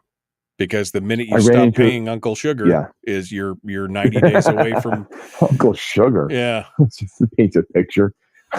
Yeah. Well, I ran into a guy who's on a committee. He's a volunteer. He's not an employee of the borough, but he's on that committee. And he said, I hear you're, going January 6th on the borough. It's like, well, not really, but I am trying to get something done here with our Freeze the Squeeze campaign. I'm really trying to help everybody, just be a voice for the people.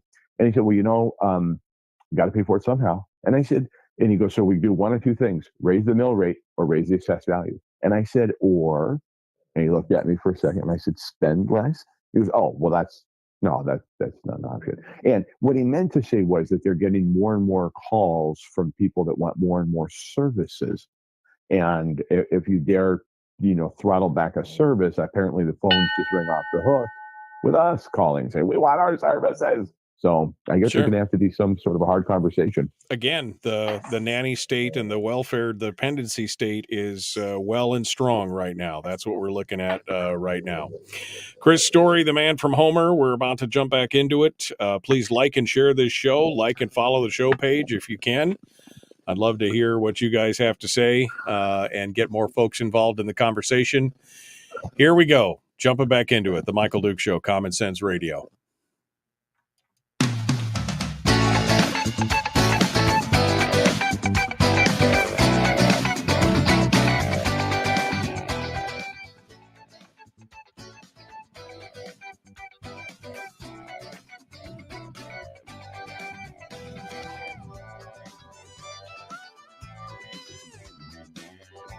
Okay, so we probably all need this at this point. We probably all need this uplift that we're about to get. Chris Story continues with us. The man from Homer, author of a whole handful of books, Born to Live, Backyard Millionaire, now the new Millionaire Maker coming out May 1st, as well as his Jacob Mann series, which is also fantastic. Chris Story joins us. He is the Tony Robbins of Alaska. How's that feel? How's that feel as a comparative? You're the Tony Robbins of Alaska. I like to think of Tony as the Chris Story of the world. Well, that's probably closer to the truth than most people realize. All right, Chris. He's just a taller version. You're just a taller. Is he short? I thought he was tall. No, he's a taller version. He's 6'8". I was just going to say he's like super tall. Okay. All right. Well, Chris, what's on the agenda for today? What is your lesson for us? Lift us up, Buttercup, because we are, it is. It's been a tough day already. It's not even 8 a.m. It's been a tough day. Give us the rundown here. What are we learning today? I want to talk about mind control and ask a very important question. Who's controlling yours? Because study after study, and you can't trust all studies, and statistically speaking, they're 75% accurate 20% of the time. But study after study has shown the power of mindset in the healing process. And I've experienced it enough to know for myself that, how you think is going to influence how you heal, what you go through in life. So we know that to be true. So it seems to me that the power of our mind can also help create the very illness we then later have to cure, or at least help cure. So I'll give you an example. I was about 19 and I was a salesman in Anchorage at a water purification store. We had a multiple of things that were happening there, from deionization to reverse osmosis and distillation. But in the back room, there was a guy working with chemicals for more of an industrial process for hospitals and places, breweries and places like that. And he's working with a chemical that he accidentally let some get out. And he was worried that it got into our atmosphere, it got into our air handling system, and might have even gotten some of the gas, which was a bit, it was odorless. You couldn't really smell it, but he was worried that it would come up front. And so the boss went around asking, hey, how are you feeling? Because, if this got in here, you could experience, and he named a handful of symptoms, which, Michael, I'm here to tell you, I developed each and every one of those symptoms. Immediately. Immediately. And I was like, I'm feeling this. And he goes, okay, go home, get plenty of water, really hydrate, get some rest. And within a half hour of being home, I was like, I actually feel fine. And I knew right then and there it was psychosomatic, but I couldn't go back. I couldn't go back to work. So what do? I go for a ride on my motorcycle. Why not? It was a beautiful sunny day. It was a gorgeous fall day in Anchorage. I'm riding downtown on my motorcycle, and I look in my mirror at a stoplight. I'm at a stoplight. And I look in my mirror, and oh my Lord, my boss was right behind me. Anchorage is a big town, but in a lot of ways it's a little town. Right. And my boss is literally right behind me. And I'm sitting there on my bike going, oh, wow. So I decide, I'll go up another couple of streets and hang a left. And I go up a couple of streets and hang a left on, 15th or whatever it was. They're following me. That's what I remember. Oh, this is the street they live on, you moron. Oh, God. Anyway, so the power of the mind is incredible. We know that every single doctor, at least most of them that go through medical training, start to elicit some of the symptoms that they're studying. I mean, we know this is true. So I think if we think about the control of our mind, you have total and utter control of it. And if you think about, well, how do you apply this? How do you make sure that you are in control of your mind versus the media, versus government, versus mass hysteria, or what was coined during Brett Weinstein was sharing the idea of this mass psychosis, mass psychosis around the world that we went through. How do you make sure you're in control of your own mind without going to some guru in East India or somewhere? I think Jack Canfield coined the perfect formula, at least near perfect formula. It's E plus R equals O. Event plus response will equal your outcome. And a lot of times, Michael, the events are totally out of your control. We know that, 100% out of your hands. However, if you'll look back over the last 6, 12, 18 months of your life, I'll bet that if you're being really honest and transparent with yourself, there's a few events that you actually had a lot more control over than you realize, even if that event was exacerbated by just how you responded. And the outcome was wildly different and not what you wanted, simply because of your response to a small event which made it almost cataclysmic in your life.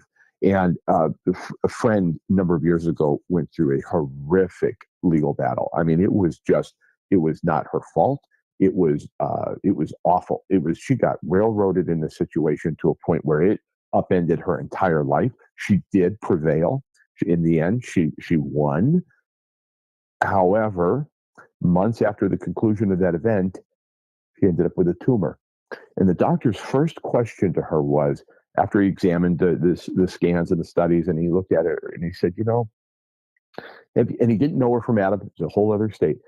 Have you gone through an incredibly stressful time recently, or a major loss in your life?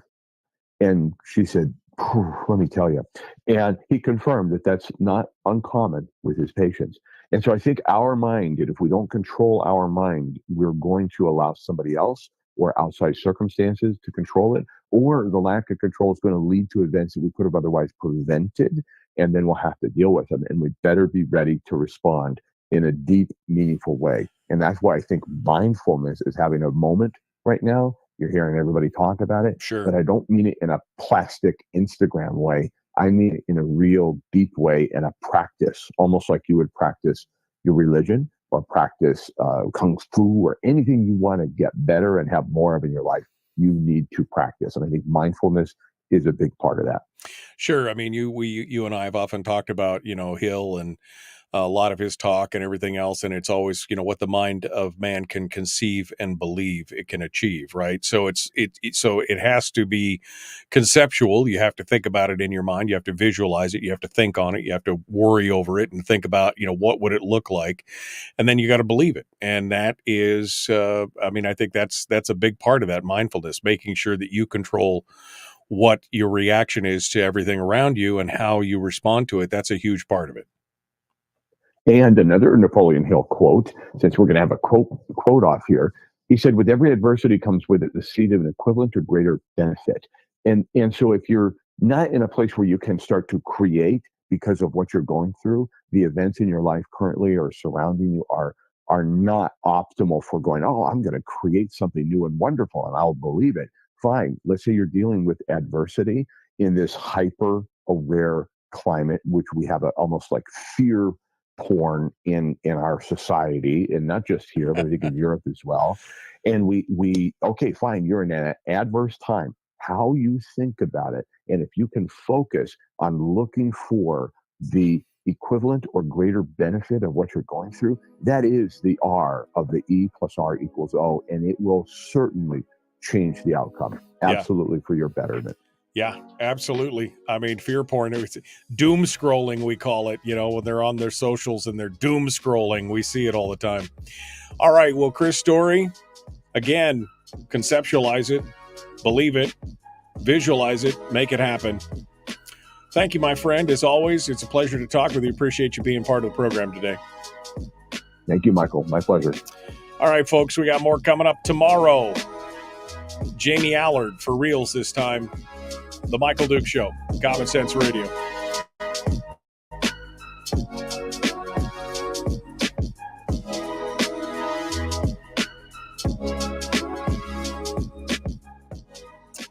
Final bite, Chris. Final bite at the apple. You must have woke your dog up. Yeah, yeah, he is. He's awake. He's looking at me. His eyes are about the size of a quarter, and he's like, isn't it breakfast time? He eats every day at 8 o'clock on the dot. And yeah, he stirs. But no, I appreciate the opportunity, Michael. I think that if you as you go through this conversation about the permanent fund and the budget and or dependency and the climate of be it welfare statism and we need the royalty relief and all the things that you guys are discussing and that are a common through line of this program, if we just keep coming back to abundance, that we can attract abundance. We are an abundant state. We can attract industry. We can attract more of what we want. And you're completely right to be frustrated after all these years of shouting into the wind. And it might feel, but I think you're having an impact. And I think you have a very loyal following everywhere I go. If people have heard me on your show, that's the first thing they say, we love when you're on Michael Dukes. We love this show. I think you have a very large footprint and a big opportunity to continue to encourage people to alter their minds away from what's lacking here and increase, and such that maybe welfare statism, the state of our state being dependent upon the federal teeth and or the whims of the oil industry, I think it'll be for the betterment. I remember getting suckered into the SB 21 debate, and a friend of mine who was pretty high up in British Petroleum, and he said, they're lying to you. I was like, what do you mean they're lying? No, they're lying to you. They're not going to move those oil. Remember, the whole thing was, we got a couple of oil rigs coming up your way. And it was a female CEO, I believe, at the time of BP. And she was promising Alaska that, hey, we're going to bring some oil rigs your way. All we need is you guys just to stay the course with SB 21. Don't let us down. We got these oil rigs ready to come. And he told me they're not coming.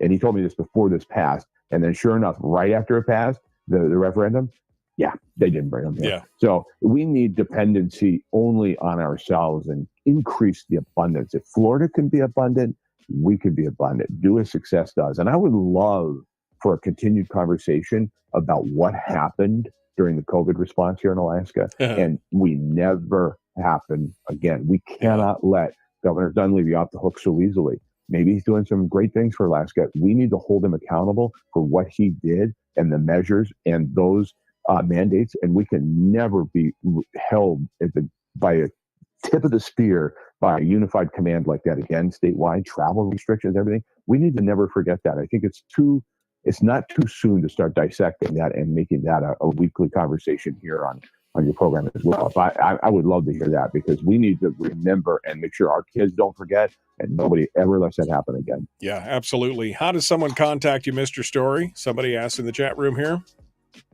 ilovehomeralaska.com, or my number is 299-7653. All right. Thanks, Michael. Chris Story, good to talk with you, my friend. Appreciate you coming on board. We will see you next week. Folks, we're out of time for today. We will see you tomorrow.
We've shed our terrestrial radio skin, and now we are slimy lizard internet people.